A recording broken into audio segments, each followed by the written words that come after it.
अस्सलाम वालेकुम। आपका मेज़बान असगर आकाश एक नए प्रोग्राम के साथ हाज़िर हूँ और आज मेरा जो मेहमान है वो सैयद इरफान लक कैप्टन हैं शिप के और इनसे हमारी बहुत सारी मुलाकातें हैं, बड़ी नॉलेज रखते हैं। आज का मौजू कुछ अलग है, तो ये है हमारे सैयद इरफान लक।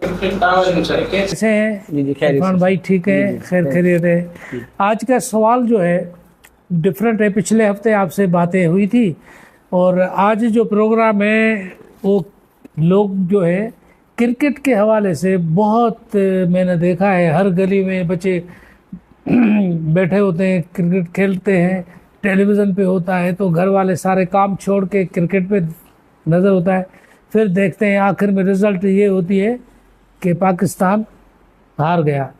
तो पहले ये होता था, अब ये पाकिस्तान के अंदर जो मैच से है उसमें पेशावर है, कराची है, इस्लामाबाद, पिंडी, पता नहीं क्या है, क्योंकि मेरे समझ में नहीं आता है। आप इस पे कुछ बोल सकते हैं? जी, थोड़ी बहुत बैड लक्स भी पाकिस्तान की है। मैं ये नहीं बोल रहा हूँ कि पाकिस्तान की टीम इतनी खराब है, थोड़ी बहुत इनके साथ बैड लक भी हुई। अभी 2020 वर्ल्ड कप हुआ, यकीनी जीता हुआ मैच इंडिया जीत गया, वो हमारा यकीनी जीता हुआ मैच था। देखिए, मैं ये नहीं बोलना चाह रहा हूँ कि पाकिस्तान, अगर आप ओवरऑल देखें तो पाकिस्तान ने टेस्ट मैचेस में वो इंडिया से ज़्यादा जीते हैं। अगर आप ओवरऑल देखें तो 50-50 के मैचेस भी आपने पाकिस्तान ने इंडिया से ज़्यादा जीते हैं, सिवाय 2020 के मैचेस वो उन्होंने ज़्यादा जीते हैं। हमारे पास ऐसे ऐसे प्लेयर्स थे जिनका दुनिया में लोगों को पता ही नहीं है।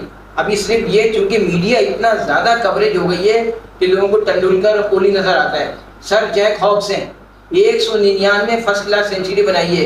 क्या किसी को पता है? दुनिया का एक ही बंदा है Asian batsman Zaheer Abbas, first class में 100 सेंचुरी है। क्या इंडिया पाकिस्तान की तारीख या श्रीलंका की तारीख में किसी ने इसे बनाए? जावेद मियांदाद के 2 ऐसे रिकॉर्ड बताता हूँ जो किसी को नहीं पता है। शारजा के छक्के के अलावा 2 बड़े रिकॉर्ड हैं। 10 one day century continue Javed Miandad ने बनाई है। दुनिया की तारीख में 10 कंटिन्यू वनडे सेंचुरी किसी ने नहीं बनाई है। जावेद मियांदाद 50 साल हो गए, सबसे कम उम्र में 19 साल में उसने डबल सेंचुरी बनाई थी। आज 50 साल हो गए, कोई रिकॉर्ड किसी नहीं तोड़ सका। मीडिया ने कवरेज आजकल इतनी ज़्यादा दे दी है कि मैचेस इतने ज़्यादा हो रहे हैं कि वो हमारी जो प्लेयर्स है उन्होंने कम मैचेस खेले थे और आजकल जो है लोगों ने ज़्यादा मैचेस खेले हुए हैं। और आजकल के वो बॉलर्स में वो नहीं थे।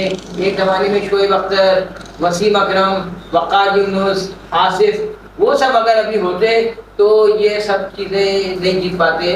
ये हमारे बॉलर्स भी थोड़े से वीक हैं, थोड़ी सी टीम भी वीक है, मगर ओवरऑल अभी तक हम लोगों का पलड़ा इस लिहाज से भारी है कि हमने 50-50 और टेस्ट मैच अभी भी ज़्यादा जीते हुए हैं और 2020 कम जीते हुए हैं। मगर ये बैड लक होती है कि हम वर्ल्ड कप हार जाते हैं। अच्छा, तो फिर शिप सर्विस के बारे में आपसे पूछूंगा।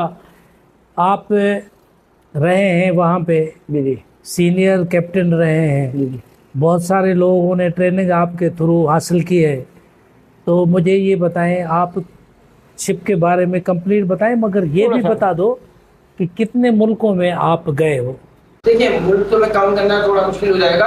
मैं 1991 में एज ए ट्रेनिंग शिप पे कैडेट ज्वाइन किया था और फर्स्ट टाइम मैं कैप्टन बना था 2003 में। 12 साल लग गए थे मुझे, तो 2003 से मैं कैप्टन से कर रहा हूँ और 2025 है और 2025 में अभी मैं एक शिफ्ट कर आया हूँ। ईस्ट इंग्लैंड से वेस्ट इंग्लैंड मेरा जहाज चलता था। अभी आपने सुना होगा एक जहाज जो है वेस्ट इंग्लैंड में हादसा हुआ था बहुत बड़ा, और एक कैप्टन ने वो एक जहाज को ठोक दिया था, तो उसको तो सजा हो गई। 59 साल का कैप्टन था फ्रॉम रशिया। एनीवे, मेरा जहाज भी उसी एरिया में चलता था, आपका East England to West England. अल्लाह का फजल है, सेफ रहा, मैं पाकिस्तान वापस आ गया। मगर ये कि ओवरऑल सर्विस जो है सी की आम सर्विस से थोड़ी मुश्किल होती है। सी में जहाज रोलिंग भी होती है, पिचिंग भी कर रहा होता है, अच्छा तूफान भी आ रहा होता है, सही है ना, नींद में खड़खड़ फड़फड़ भी हो रही होती है। देखिए, आपको वहाँ पे सोने में भी प्रॉब्लम होती है। फिर खाना ये है कि देखिए, कुक एक ही आदमी कुक है, 25 तरह के लोगों का खाना वो नहीं बना सकता है, तो वो आपको खाना भी मैनेज करना पड़ता है। फिर मेडिसिन भी वहाँ पे लिमिटेड होती हैं, ठीक है ना सब। अगर फर्स्ट करने आपको कोई बड़ी बीमारी है हार्ट की या सीवियर शुगर है या इंसुलिन इस टाइप की है, तो फिर बेहतर है कि आप श्योर जॉब करें, क्योंकि इस तरह से क्या होगा कि आपको हार्ट अटैक्स होगा, आपके डेथ के चांसेस होंगे, क्योंकि अननेसेसरी कोई कंपनी बार बार हेलीकॉप्टर्स नहीं भेजती है कि हेलीकॉप्टर भेजें। तो मेरा मशवरा यही है कि यंग एज जो है जितनी भी हो सके वो आप 50 तक अपना सी सर्विस कर लें, उसके बाद आप शोर ड्रॉप कर लें। मैं यहाँ पर एक मेरी बहुत ही प्यारी एजेंसी है मार्वल शिपिंग एजेंसी, मैं उसका एग्जीक्यूटिव डायरेक्टर भी हूँ, ठीक है ना।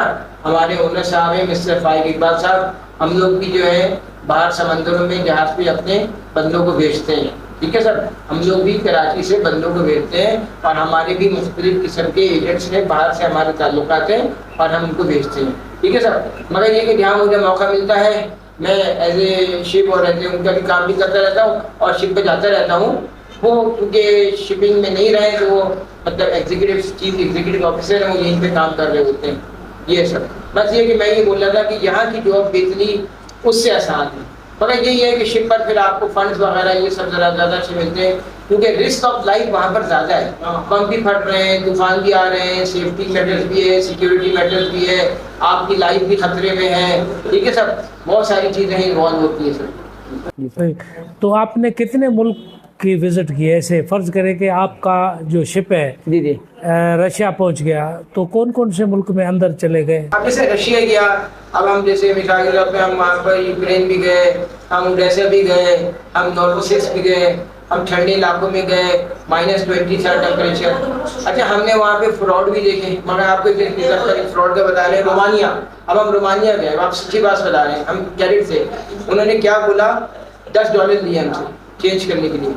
उसके बाद देखिए वो इतने देर होती, पुलिस पुलिस पुलिस पुलिस। अच्छा, हमने बोला भाई पुलिस। हम दूसरी दुकान गए चेंज करने, तो $10 नहीं थे, वो $1 निकला। तो वो ये करते हैं कि वो आपके जो है ना ड्रामेबाजियां करते हैं। रोमानिया कॉन्स्टेंजा में ये चीजें बड़ी होती हैं। 10 लेके एक दे दिया और बोलने लगे पुलिस आ रही है, 100 लेके 10 दे देते हैं, जिसके 100 वाले। तो रोमानिया कॉन्स्टेंजा में जब आप वहाँ पर जाएं, खास तौर पे इस बात का ख्याल रखें क्योंकि ये सब चीजें मतलब वहाँ पर होती हैं। दुनिया में जो ये 420 है ना, ये और जगह भी चल रही होती है। ये मतलब कि पाकिस्तान, इंडिया है, नाइजीरिया है, इधर है, उधर है, हर जगह कहानियाँ चल रही होती हैं। अपने आप को हर तरह से सेफ रखें सर। बिल्कुल सही फरमा रहे हैं। तो शिप में आपने कितना अरसा गुजारा? देखिए सर, शिप पे तो मैंने काफ़ी अर्सा गुजारा। मैंने तो सब यंग एज में तो ऐसा था कि जैसे मैं जहाज़ से आता था, आप शायद यकीन ना करें, मैं नेक्स्ट जहाज़ पे चला जाता था। मतलब कभी कभी मेरा मेडिकल वैलिड होता था, मेरा मेडिकल कंपनी बोलती थी और continue same medical, next day ship join किया, स्पेन से आया, घर आया, अगले दिन जहाज ज्वाइन किया, लैटविया। मैं आपको सच बता रहा हूँ, नाइजीरिया से आया घर पे, नेक्स्ट डे ऑस्ट्रेलिया के एग्जाम देने सिडनी। मैंने यंग एज में ये सब काम बहुत ज़्यादा किया, इसका मुझे फ़ायदा हुआ।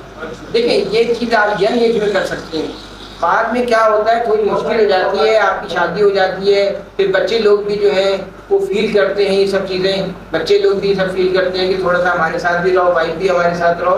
तो मैं सिर्फ यही बोल रहा था कि ये काम आप लोग अपने यंग एज में कर लें। अभी जो जैसी कंपनी में आप हैं, मार्वल शिपिंग कंपनी है मेरी, उसमें एग्जीक्यूटिव डायरेक्टर हूँ मैं। तो अभी काम आपका क्या है? देखिए बेसिकली मेरा वहाँ पर बिजनेस डेवलपमेंट काम है मेरा। देखिए वहाँ पर FPD लीड पर्सन डिपार्टमेंट का मेरा काम है। दूसरी कंट्रीज के लोगों से बंदों को हायर करना, उनके जैसे इंटरव्यूज करना, सिलेक्शन करके अपने चीफ एग्जीक्यूटिव ऑफिसर को बताना कि भाई ये बंदा कॉम्पिटेंट है या नहीं है। फाइनल सिलेक्शन तो ओनर करता है, मगर फिर भी शुरू के 2 या 3 बंदे हम सिलेक्ट करके देते हैं, ठीक है सर। बाकी ये कि अगर हमें किसी बंदे पर डाउट होता है तो हम उसका इंटरव्यू ले लेते हैं व्हाट्सएप पे, हम उससे क्वेश्चन आंसर्स कर लेते हैं कि भाई क्या ये बंदा काबिल है या नहीं है। क्योंकि आजकल जाली काम भी बहुत हो रहा है, लोग जो है जाली CDC पे स्टंप लगा लेते हैं और फिर जो है फिर हम लोगों को फिर बाद में होता है कि भाई आपने गलत किस्म के बंदे जहाज पे कैसे भेजे, ठीक है सर।